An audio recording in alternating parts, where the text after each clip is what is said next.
युधिष्ठिर ने पूछा, मधुसूदन, श्रावण के शुक्ल पक्ष में किस नाम की एकादशी होती है? कृपया मेरे सामने उसका वर्णन कीजिए। भगवान श्री कृष्ण जी बोले, राजन, प्राचीन काल की बात है। द्वापर युग के प्रारंभ का समय था। महिष्मतीपुर में राजा महिजित अपने राज्य का पालन करते थे, किंतु उन्हें कोई पुत्र नहीं था। इसलिए वह राज्य उन्हें सुखदायक प्रतीत नहीं होता था। अपनी अवस्था अधिक देख राजा को बड़ी चिंता हुई। उन्होंने प्रजा वर्ग में बैठकर इस प्रकार कहा, प्रजाजनों, इस जन्म में मुझसे कोई पातक नहीं हुआ। मैंने अपने खजाने में अन्याय से कमाया हुआ धन नहीं जमा किया है। ब्राह्मणों और देवताओं का धन भी मैंने कभी नहीं लिया है। प्रजा का पुत्रवत पालन किया, धर्म से पृथ्वी पर अधिकार जमाया तथा दुष्टों को वे बंधु और पुत्रों के समान ही क्यों न रहे हों, दंड दिया है। शिष्ट पुरुषों का सदा सम्मान किया और किसी को द्वेष का पात्र नहीं समझा। फिर क्या कारण है जो कि मेरे घर में आज तक पुत्र उत्पन्न नहीं हुआ? आप लोग इसका विचार करें।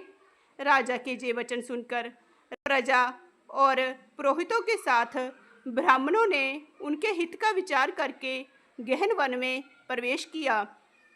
राजा का कल्याण चाहने वाले वे सभी लोग इधर उधर घूमकर ऋषि सेवित आश्रमों की तलाश करने लगे।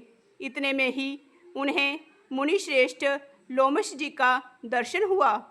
लोमश जी धर्म के तत्वज्ञ, संपूर्ण शास्त्रों के विशिष्ट विद्वान, दीर्घायु और महात्मा हैं। उनका शरीर लोम से भरा हुआ है। वे ब्रह्मा जी के समान तेजस्वी हैं। एक एक कल्प बीतने पर उनके शरीर का एक एक लोम विशीर्ण होता अर्थात टूटकर गिरता है। इसीलिए उनका नाम लोमश हुआ है। वे महामुनि तीनों कालों की बातें जानते हैं। उन्हें देखकर सब लोगों को बड़ा हर्ष हुआ। उन्हें निकट आया देख लोमश जी ने पूछा, तुम सब लोग किस लिए यहाँ आए हो? अपने आगमन का कारण बताओ। तुम लोगों के लिए जो हितकर कार्य होगा उसे मैं अवश्य करूँगा। प्रजाओं ने कहा, ब्राह्मण, इस समय महिजित नाम वाले जो राजा हैं उन्हें कोई पुत्र नहीं है। हम लोग उन्हीं की प्रजा हैं जिनका उन्होंने पुत्र की भांति पालन किया है। उन्हें पुत्रहीन देख उनके दुख से दुखित हो हम तपस्या करने का दृढ़ निश्चय करके यहाँ आए हैं। हे द्विजोत्तम, राजा के भाग्य से इस समय हमें आपका दर्शन मिल गया है। महापुरुषों के दर्शन से ही मनुष्यों के सभी कार्य सिद्ध हो जाते हैं। मुने, अब हमें उस उपाय का उपदेश कीजिए जिससे राजा को पुत्र की प्राप्ति हो। उनकी बात सुनकर महर्षि लोमश 2 घड़ी तक ध्यान मग्न हो गए। तत्पश्चात राजा के प्राचीन जन्म का वृत्तांत जानकर उन्होंने कहा, प्रजावृंद सुनो। राजा महिजित पूर्व जन्म में मनुष्यों को चूसने वाला धनहीन वैश्य था। वह वैश्य गांव-गांव घूमकर व्यापार किया करता था।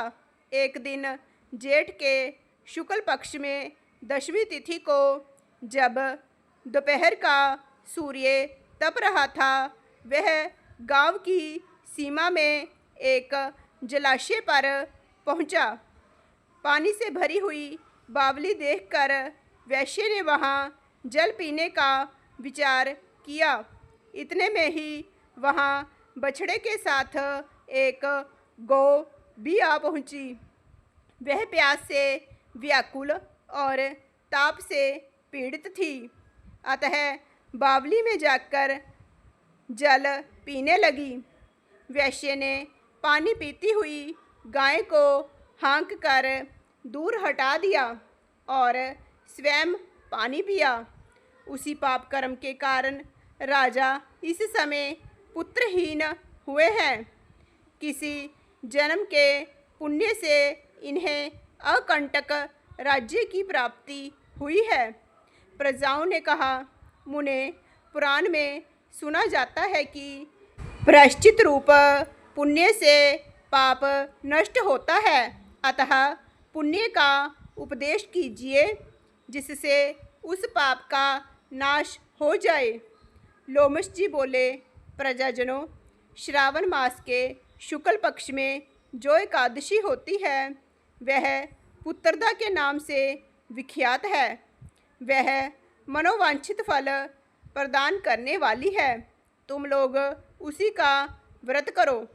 यह सुनकर प्रजाओं ने मुनि को नमस्कार किया और नगर में आकर विधि पूर्वक पुत्रदा एकादशी के व्रत का अनुष्ठान किया। उन्होंने विधि पूर्वक जागरण भी किया और उसका निर्मल पुण्य राजा को दे दिया। तत्पश्चात रानी ने गर्भ धारण किया और प्रसव का समय आने पर बलवान पुत्र को जन्म दिया। इसका महात्म्य सुनकर मनुष्य पाप से मुक्त हो जाता है तथा इहलोक में सुख पाकर परलोक में स्वर्गीय गति को प्राप्त होता है। इस प्रकार श्रावण मास की शुक्ल पक्ष की पुत्रदा एकादशी का महात्म्य संपूर्ण हुआ। बोलिए श्री कृष्ण भगवान की जय। लक्ष्मी नारायण भगवान की जय। जय श्री कृष्ण।